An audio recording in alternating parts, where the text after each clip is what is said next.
A dark, almost seamless wing rolls onto a runway in northwest China.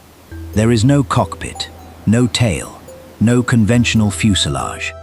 From the front, the aircraft appears less like a normal drone and more like a single, flattened surface built around one purpose: to remain stable while moving fast, high, and far from its operators.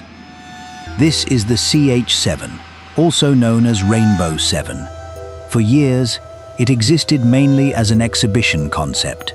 Then, in late 2025, the full-scale aircraft accelerated down a runway and completed its maiden flight. That moment proved that the shape could leave the ground. But it did not reveal the harder story behind it. Because a flying wing is not simply an aircraft with its tail removed. Its structure, engine, control surfaces, electronics, and external skin must behave as one tightly integrated machine. A small error in alignment can disturb the airflow. A weakness inside the wing can spread loads across the entire airframe. And without a vertical tail, stability depends on sensors, computers, and precisely coordinated control surfaces. So, how is an aircraft like the CH-7 transformed from sheets, internal frames, cables, and machinery into a flight-worthy unmanned system? The process begins long before the aircraft becomes recognizable. The CH-7's exact material composition has not been publicly disclosed. But an aircraft of this size and configuration requires structures that are both light and resistant to bending.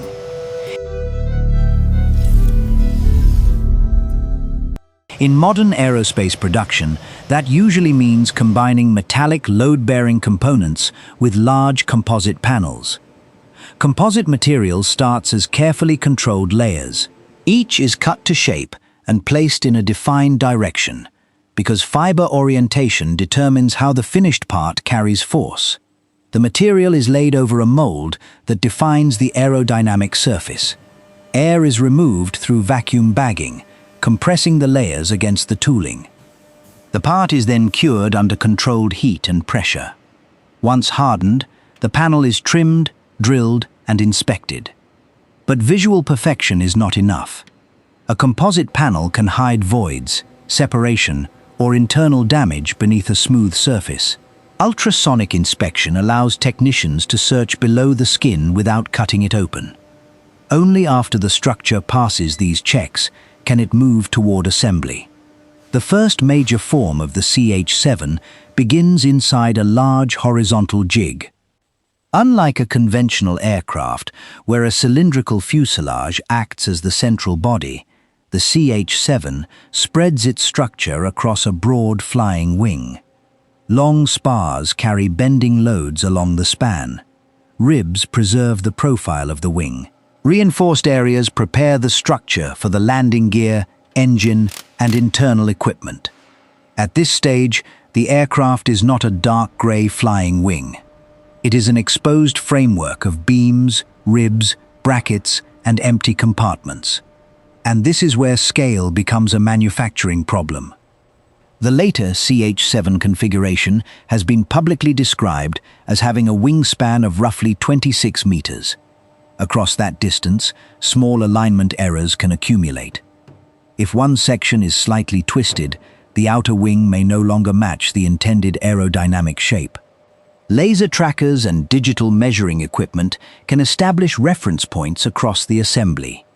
Technicians compare the physical structure with the required geometry, checking position, angle, and symmetry before the outer skins conceal the frame. Then the major sections are brought together. The center body and wing structures must become one continuous load path. Temporary supports hold the sections while their joining points are aligned and completed in a controlled sequence. As more skin panels are fitted, the CH-7 begins to reveal its identity. The central body remains broad and shallow. The swept wings extend outward, with no vertical stabilizers above them. Along the rear edge, separate control surfaces are installed, each capable of making small, precise movements. Yet closing the aircraft too early would create another problem. The CH-7 still needs an engine, intake path, landing gear, electrical systems, actuators, and mission equipment. So large access areas remain open while these systems are installed inside the wing. The propulsion section sits near the center of the aircraft. Public images show a dorsal intake on the upper surface and an integrated rear outlet.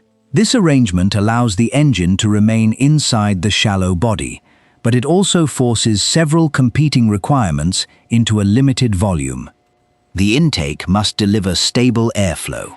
Its supports must carry weight and thrust, while nearby structure tolerates vibration and heat without disturbing the continuous outer shape. The exact engine and internal duct geometry have not been officially identified. What can be seen is the result. Air enters from above, passes into the buried propulsion section, and exits through the rear of the wing body structure. During assembly, the engine can be moved into position on a dedicated cradle. Technicians connect fuel, electrical, control, and monitoring lines. Borescopes can inspect areas that become difficult to reach after installation. The intake and exhaust panels are then fitted and checked for alignment. But propulsion only makes the aircraft move. It does not make it controllable. A normal aircraft uses its tail to help maintain stability and control pitch and yaw. The CH-7 has no vertical tail and no separate horizontal stabilizer. Instead, it depends on multiple trailing edge surfaces working together. A movement that raises one surface and lowers another can roll the aircraft. Coordinated movement can control pitch. More complex combinations can help manage directional stability. These commands must be calculated continuously by the flight control system. That makes the installation of sensors, computers, actuators, and wiring as important as the wing structure itself. Harnesses are routed through protected channels. Connectors are secured against vibration. Actuators are attached to the control surfaces. Position sensors report whether each surface has reached the angle requested by the computer. During ground checks, technicians do not simply move one control surface at a time. They observe synchronized patterns. The rear edge of the aircraft may appear to flex through a sequence of small movements as the control system tests its responses. Every motion must match the command. A delayed actuator, incorrect sensor reading, or wiring fault could produce the wrong aerodynamic response in flight. The landing gear is tested with the same care. The CH-7 uses a retractable tricycle arrangement. On the ground, the gear supports the entire aircraft and absorbs loads during taxi and landing. In flight, it must fold into the shallow airframe without interfering with surrounding equipment. Extension and retraction cycles check operation, clearances, locks, and position signals. Brakes are tested before runway trials begin. Inside the remaining equipment bays, technicians integrate navigation, communications, flight test instrumentation, and mission systems.